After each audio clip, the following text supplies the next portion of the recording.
Olá, sejam bem-vindas à nossa próxima palestra. A nossa próxima palestrante é a Isabela Crivellaro Gonçalves. A Isa é fonoaudióloga, é mestre e doutora pela Faculdade de Medicina da USP. Ela é consultora internacional em amamentação pelo IBLCE. Ela é autora do blog TT Nosso de Cada Dia e do curso avançado em amamentação. Ela realiza atendimentos em consultório, domiciliar, além de ministrar cursos e aulas presenciais, e online pelo Brasil, compartilhando sua experiência profissional no manejo clínico na amamentação.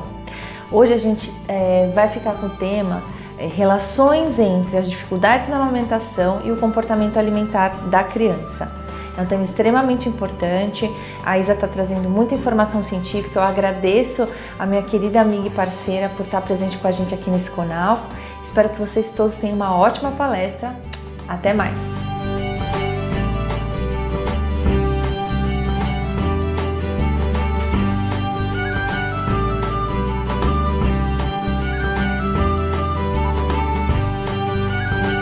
Olá a todos, eu sou a Isa Crivellaro. É um prazer imenso poder participar mais uma vez desse evento tão completo e tão transformador que é o CONALCO. Para quem não me conhece, eu sou fonoaudióloga, eu sou graduada e pós-graduada pela USP de São Paulo.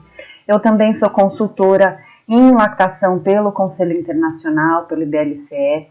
Como consultora, eu ajudo mães e bebês nas mais diversas fases, do seu processo de amamentação. E além disso, eu também ministro cursos de capacitação profissional no manejo clínico da amamentação para profissionais das mais diversas áreas. Hoje eu estou aqui para conversar com vocês sobre as relações entre a amamentação e o comportamento alimentar da criança. E em se pensando que a amamentação é a primeira experiência alimentar da criança, a gente vai ver então o quanto o desenrolar desse processo influencia não só a fase de introdução alimentar, mas no nosso comportamento alimentar de maneira geral aí durante a nossa vida. E por conta disso, é importante que principalmente nós profissionais, sejamos capazes então de entender de que maneira a amamentação atua na autorregulação, atua na questão da saciedade, na responsividade relacionada à alimentação e na aceitação de sabores. E claro, eu espero que todos vocês aproveitem então todas essas informações. Eu espero que vocês possam então lançar mão de todo esse conteúdo de alguma forma para que possam aperfeiçoar a sua atuação profissional. Bom, todo mundo que me conhece sabe o quanto eu bato na tecla de que amamentar não é só alimentar, Mas a gente precisa sempre ter em mente também que amamentar é a primeira experiência alimentar da criança, E comer é fundamental para a nossa sobrevivência. E quando o bebê nasce, ele já nasce com todo o aparato necessário para essa experiência, Mas todo mundo aqui já sabe o quanto a alimentação, principalmente no início da vida do bebê, muda, E muda muito. Então, no útero, esse bebê ele vai receber todo o alimento, e todos os nutrientes que ele precisa sem ter de fazer grandes esforços. Já a partir do momento em que esse bebê nasce, ele vai ter então um papel mais ativo nessa busca pelo alimento. E até os 6 meses, então, dentro de um contexto ideal, esse bebê vai mamar exclusivamente no seio da sua mãe. E daí, a partir dos 6 meses, ele vai começar, então, a ter contato com outros alimentos. Agora, imaginem vocês que até os 6 meses, aquele bebê ele só tinha contato com o leite materno, Só sabia mamar no seio da mãe. E dali em diante, então, ele vai entrar em contato com uma gama imensa, então, de novos sabores, de novas texturas, de novas temperaturas, novos utensílios. E, embora eles nasçam com todo o aparato necessário para se alimentar, eles precisam, então, aprender como, o que e o quanto comer. E bingo, a amamentação ela pode influenciar em todo esse processo. Mas como, Isa, se sugar o seio, então, é completamente diferente do que ele vai fazer de agora em diante, Então, é sobre exatamente isso que a gente vai falar durante essa palestra, tá? Existem alguns estudos longitudinais que mostram que o comportamento alimentar que se estabelece ao final desses primeiros 1000 dias da criança são então preditivos do nosso comportamento alimentar na infância e até mesmo na nossa vida adulta, né? E o que isso significa? Que as nossas primeiras experiências alimentares, então, podem determinar o modo como a gente vai se relacionar com os alimentos ao longo da vida. Isso, por si só, já vai justificar a importância da gente entender o que pode, então, influenciar o estabelecimento dos nossos hábitos alimentares. Todo mundo que tem bebê pequeno, que tem contato, né, com bebês, enfim, talvez já tenha reparado que quando a gente coloca um bebê em contato pele a pele com a sua mãe, o bebê, então, ele vai apresentar alguns comportamentos, né? Esses comportamentos, que são extremamente importantes para a nossa sobrevivência, são comportamentos cheios de propósito, né? E se a gente é capaz de reconhecer esses comportamentos e não interromper esses comportamentos, e muitas vezes a gente interfere nesses comportamentos mesmo sem saber, eles vão poder então desencadear uma cascata de comportamentos que vão finalmente permitir que esse bebê então alcance o seio da sua mãe, né? Esses comportamentos, eles são chamados de feeding cues, né? E eles precisam de um contexto específico para acontecer. E nesse caso, o contexto é o próprio corpo da mãe, tá? E se a gente interrompe essa cascata, se a gente interfere nesse contexto, essa cascata de comportamentos sobre a qual eu estou falando, ela não vai acontecer, né? Vamos parar então para pensar nos nossos bebês. Na nossa cultura, de maneira geral, a gente interfere nessa cascata de comportamentos porque é comum que a gente desconsidere e que a gente não reconheça toda essa competência do bebê em se alimentar, né? Então, vamos trazer esse fato para as dificuldades alimentares. Desde muito cedo, a gente põe à prova os nossos bebês, né? A gente não reconhece que eles, se dadas as oportunidades corretas, eles conseguem se alimentar. Desde muito cedo, a gente interfere naquilo que a gente chama de imprinting, né? Que é aquela nossa primeira experiência sensorial, que vai ficar gravada lá no nosso cérebro. E nesse caso, a primeira experiência é a primeira experiência alimentar da criança. Ah, mas Isa, então quer dizer que então é só deixar que o bebê faz tudo sozinho?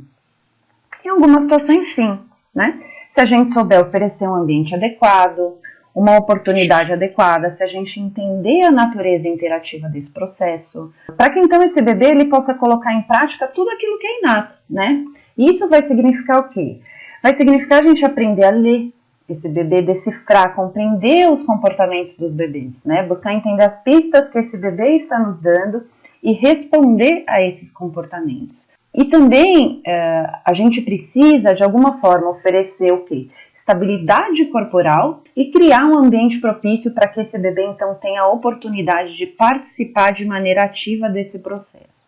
Então, resumindo, a gente não pode perder de vista duas coisas importantes. Existem comportamentos que são inatos, envolvidos nesse processo, e existe o ambiente em que esse bebê, essa criança vai estar inserida, tá? Bom, isso que eu comentei com vocês vem dentro de uma proposta que cria o termo Baby-Led Learning, né? Essa proposta ela é de uma pesquisadora chamada Christine Smiley, que vai ressaltar então a natureza interativa desse processo que envolve o bebê vivenciando essa experiência e a sua mãe, atuando então na regulação desse bebê de uma maneira bastante ativa, lendo os comportamentos desse bebê, buscando entender as pistas que esse bebê está dando, né, e respondendo a esses comportamentos. Bom, e quando a gente começa a perceber que esse bebê, né, é um bebê cheio de competências pouco exploradas, ele deixa então de ser visto como um indivíduo passivo, né, e passa a ser entendido como um indivíduo que possui comportamentos espontâneos, né, que reage a estímulos endógenos, que reage a estímulos ambientais. Ou seja, esse bebê, desde muito cedo, é absolutamente competente e capaz de usar as habilidades motoras, as habilidades sensoriais complexas, diferenciadas, para interagir, então, com o ambiente em que ele está inserido. Bom, e como a gente viu, o aperfeiçoamento dessa habilidade de se alimentar, e, portanto, também de mamar, né, e se autorregular, ele não vai depender só da habilidade inata do bebê, nem só de um sistema motor oral adequado do ponto de vista anatômico e funcional, e também não vai depender tão somente de programas neuroendócrinos, né, relacionados à autorregulação e à saciedade. Mas ele vai depender também de um ambiente social propício. Em se pensando em amamentação, a gente está falando não exclusivamente, mas principalmente sobre a interação entre esse bebê e a sua mãe. Existe um neuropsicanalista que se chama Alan Shore, que se propôs a estudar então as bases neurofisiológicas do comportamento dos bebês. Então ele integra diversos conhecimentos disponíveis aí nas mais diversas áreas. E o que ele fala é que a comunicação entre a mãe e o bebê, principalmente nesse início de vida, ela é mediada pelo hemisfério direito, né? E ele fala que essa comunicação é extremamente importante para a regulação do estado psicofisiológico do bebê e para o desenvolvimento desse bebê. Então ele refere que vão ser nos episódios que ele chama de sincronia afetiva entre a mãe e esse bebê, que vão envolver então a integração de diversas áreas do cérebro, né? Então a amígdala, o sistema límbico, o hemisfério direito. Então é através dessa sincronia que o bebê ele vai conseguir então alcançar a regulação necessária para as funções de sobrevivência, como por exemplo a amamentação. E olha que interessante, ele fala que essa ressonância entre o sistema nervoso da mãe e o sistema nervoso do bebê, ela vai ser alcançada por meio da interação sensorial direta. E o que isso significa? Significa que isso vai envolver o contato pele a pele, vai envolver o contato olho a olho, a comunicação verbal, não verbal.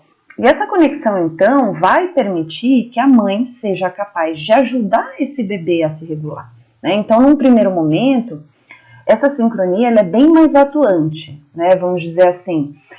E na medida em que esse bebê se desenvolve, na medida em que esse bebê cresce, que as sinapses vão se fortalecendo, na medida em que esse bebê vai construindo as suas experiências, ele vai então desenvolvendo essas habilidades de regulação, seja autonômica, de estado ou até mesmo emocional. Então, pensando em tudo isso que a gente falou até aqui, o fato é que existe uma comunicação interativa entre mãe e bebê.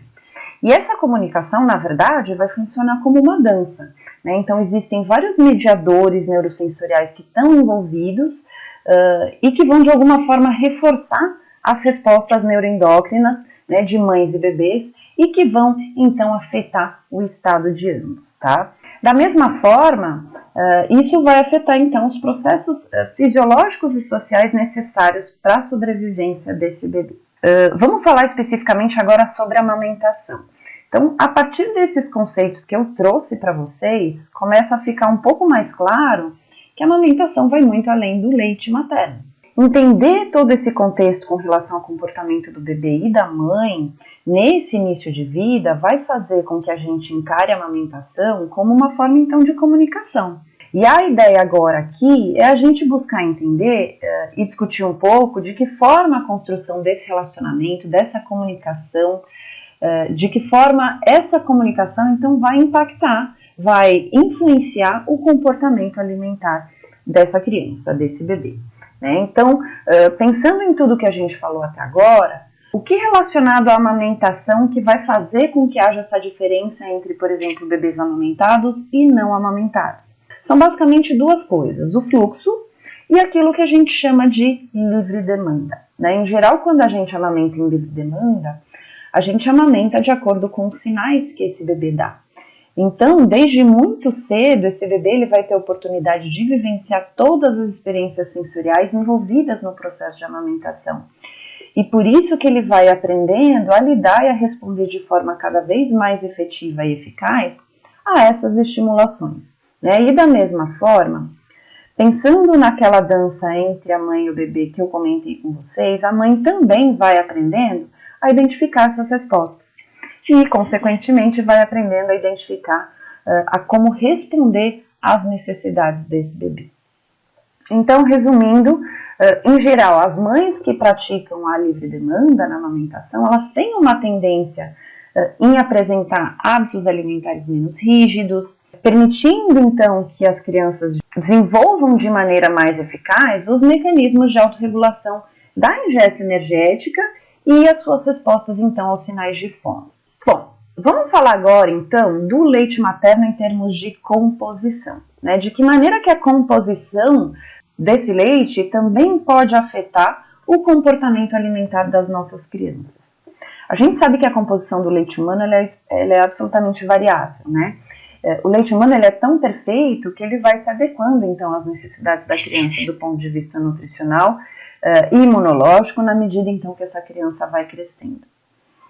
E além disso, o leite materno do ponto de vista bioquímico ele tem capacidade de modular a programação de sistemas metabólicos, o que pode fazer com que sejam alteradas então as vias do apetite e do metabolismo, tá? Então, no leite humano a gente vai ter substâncias que são capazes de interferir no controle do apetite, né? E esses fatores, por sua vez, parecem influenciar então os processos fisiológicos como o desenvolvimento hipotalâmico e o esvaziamento gástrico. E falando em composição do leite humano, uma das substâncias presentes no leite humano e que também podem interferir no comportamento alimentar da criança é a leptina, né? Então a leptina ela vai promover saciedade precoce, ela pode influenciar a programação da regulação do balanço energético na infância e na idade adulta em modelos experimentais.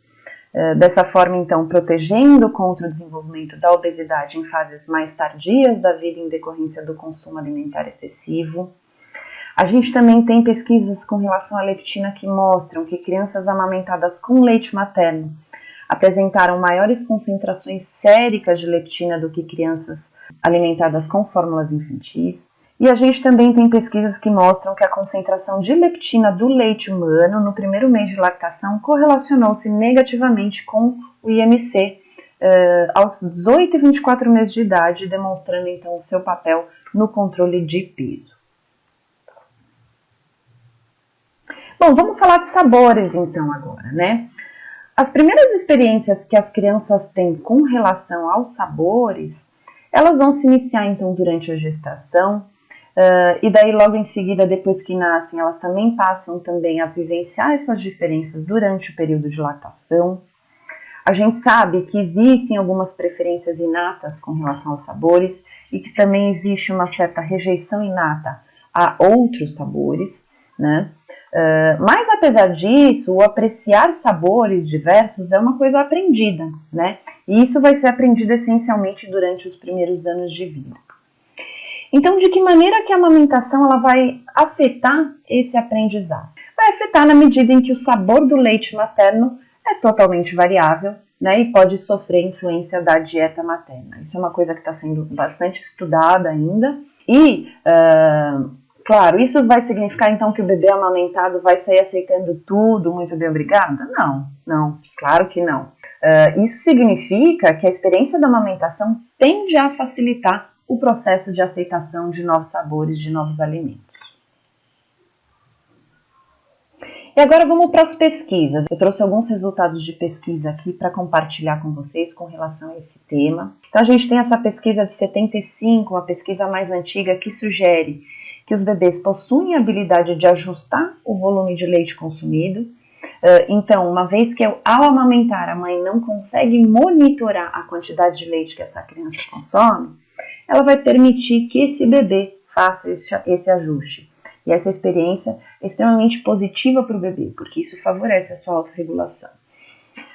A habilidade de regular a ingesta é diferente entre crianças amamentadas e crianças que recebem leite artificial. Então, esse foi um resultado de uma pesquisa de 2001, que mostrou então que o modo de oferta do leite afeta a ingesta e a regulação do apetite, uma vez que o uso da mamadeira vai favorecer um maior consumo e um menor controle de apetite. Tem uma outra pesquisa de 2012 que vai mostrar para a gente, ao examinar a associação entre a amamentação no primeiro ano de vida e a alimentação no período de 1 ano e meio a 2 anos, então vai demonstrar que essa natureza baby-led, que tem total relação então com a livre demanda, está extremamente ligada à responsividade relativa à saciedade apresentada por essas crianças.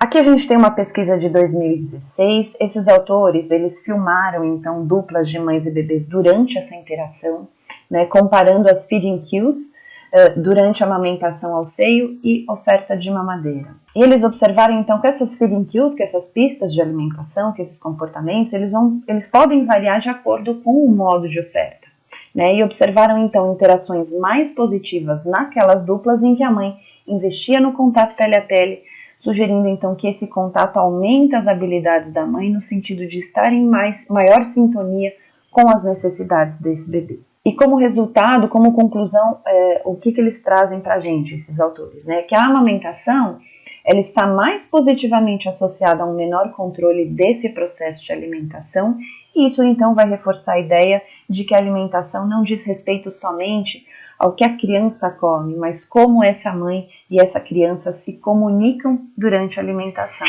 Então lembra que a gente comentou aí sobre essa característica do aleitamento, que é a comunicação, né? E isso vai sendo construído ao longo dos meses no início de vida do bebê.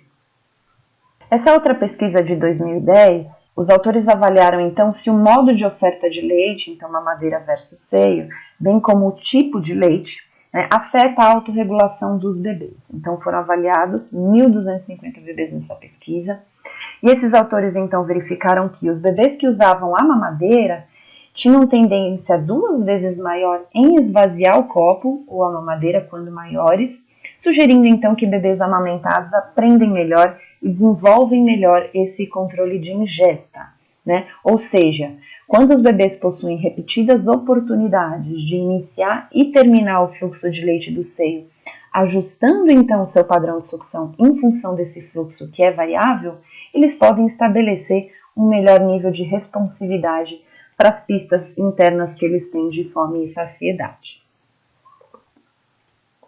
Aqui uma outra pesquisa para vocês. Esse foi um estudo multicêntrico publicado em 2014, feito com crianças de diversos países, né? Então Inglaterra, Portugal, Grécia, França. Esse estudo ele teve como objetivo avaliar se a dieta materna e as experiências alimentares no início de vida relacionadas à amamentação e alimentação complementar influenciaram a gama de alimentos saudáveis consumidos mais tardiamente por essas crianças na fase pré-escolar. Então, os autores eles criaram um score, né, que avaliava então o consumo desses alimentos dentro e ao longo de 5 grupos de alimentos. Então, a partir daí eles fizeram associações a partir de modelos lineares. Nesse estudo, os autores verificaram que não ser amamentado ou ser amamentado por um curto período de tempo estava associado com scores menores, né, aos 2, 3 e 4 anos, em todas as coortes que eles estudaram, o que significa que quanto menos amamentado, maior a chance dessa criança comer uma menor variedade de alimentos saudáveis. Então, dentro desse contexto, os autores eles ressaltam a importância da promoção do aleitamento materno, né? E também que a variabilidade do sabor do leite humano pode ajudar a criança a aceitar uma variedade maior de alimentos. Esse outro estudo é de 2018, um estudo recente desenvolvido por pesquisadores da Austrália e da Dinamarca. Ele buscou investigar se a duração do aleitamento materno esteve associada a uma ingesta seletiva de vegetais, frutas, alimentos ricos em amido, bebidas açucaradas, entre crianças com peso normal mais propensas à obesidade, né, com idade entre 2 e 6 anos.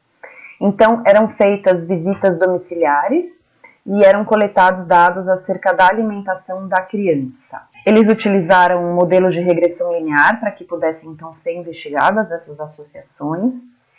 E o que os resultados dessa pesquisa mostraram é que a seletividade ela era menor quando as crianças eram amamentadas exclusivamente até 4, 5 meses de idade, quando comparadas àquelas crianças que foram amamentadas por pouquíssimo tempo, então até no máximo 1 mês de vida.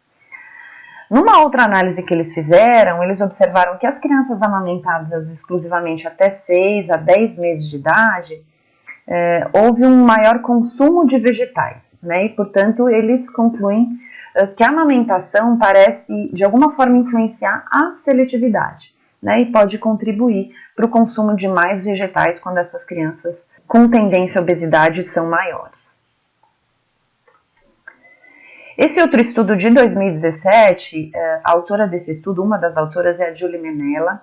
Ela é uma grande estudiosa desse tema, e esse estudo teve como objetivo determinar então os efeitos de tempo e duração do consumo de vegetais durante a amamentação no apreciar, no gostar de legumes das mães e dos bebês. Então, a ideia era avaliar se essa exposição precoce de alguma forma influenciava a aceitação desses alimentos. Então, para isso, elas fizeram um estudo controlado, randomizado, com 97 duplas.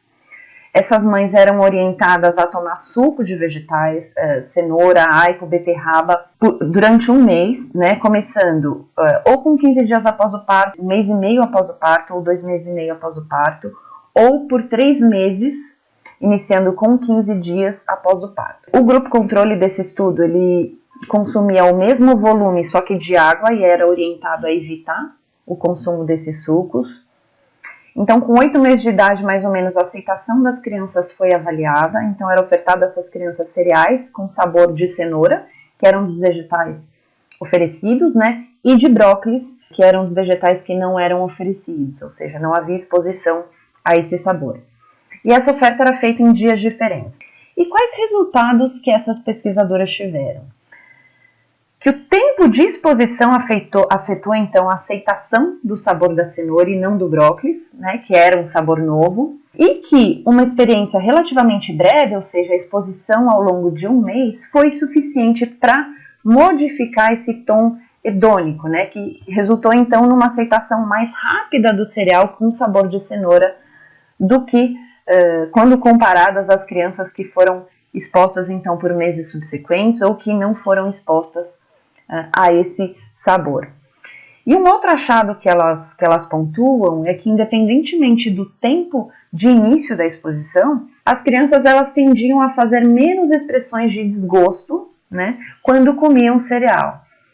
Esse estudo ele é interessante e elas expõem isso na discussão porque já vai trazer de alguma forma alguma evidência para nós com relação ao fato de que os bebês de mamíferos aprendem sobre o seu ambiente alimentar durante o período de amamentação. E também mostra que existe um período durante o início desse processo em que a resposta hedônica aos sabores dos alimentos pode então ser melhorada.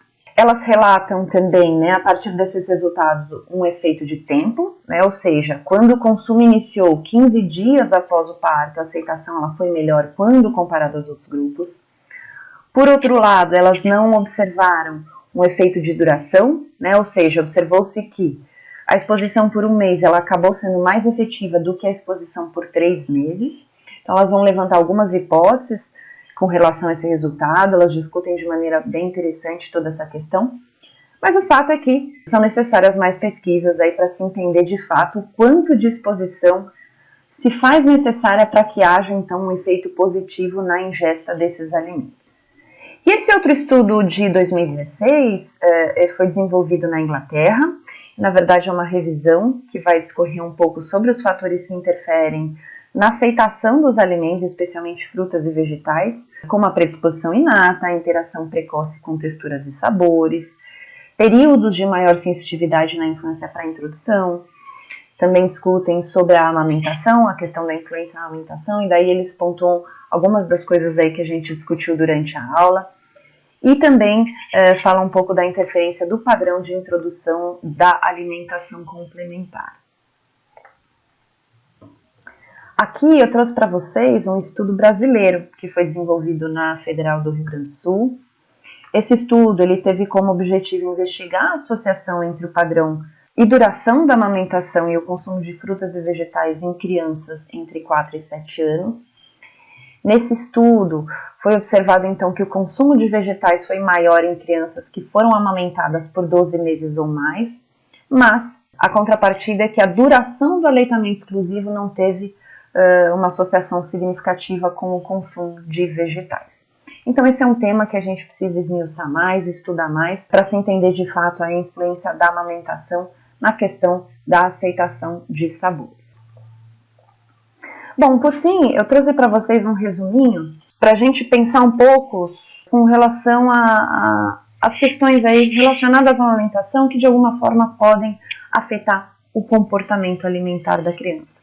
Então, se a gente parar para pensar que a amamentação propicia um bom desenvolvimento do nosso sistema motor oral, a criança amamentada, de alguma forma, ela vai ter esse sistema motor oral melhor preparado para receber outros tipos de alimentos. Isso do ponto de vista de crescimento e desenvolvimento ósseo e dentição, tônus de toda a nossa musculatura envolvida aí na mastigação, na deglutição, na respiração, mobilidade dos nossos órgãos fonoarticulatórios, postura desses órgãos fonoarticulatórios.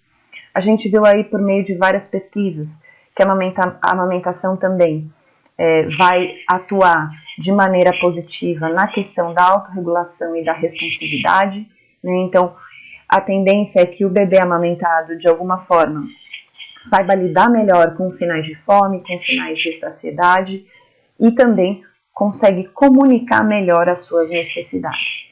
E também, pelo que a gente tem visto aí nas últimas pesquisas, parece haver uma associação positiva aí entre a amamentação e a aceitação de sabores. Então, a tendência é que esse bebê aceite uma variedade maior de sabores, esse bebê amamentado.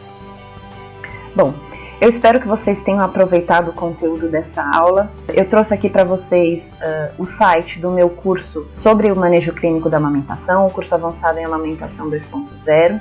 Então, para quem tiver interesse em aprofundar mais os seus conhecimentos sobre a amamentação, convido a se inscrever no curso. O endereço é www.cursoavançadoemadamamentação.com.br.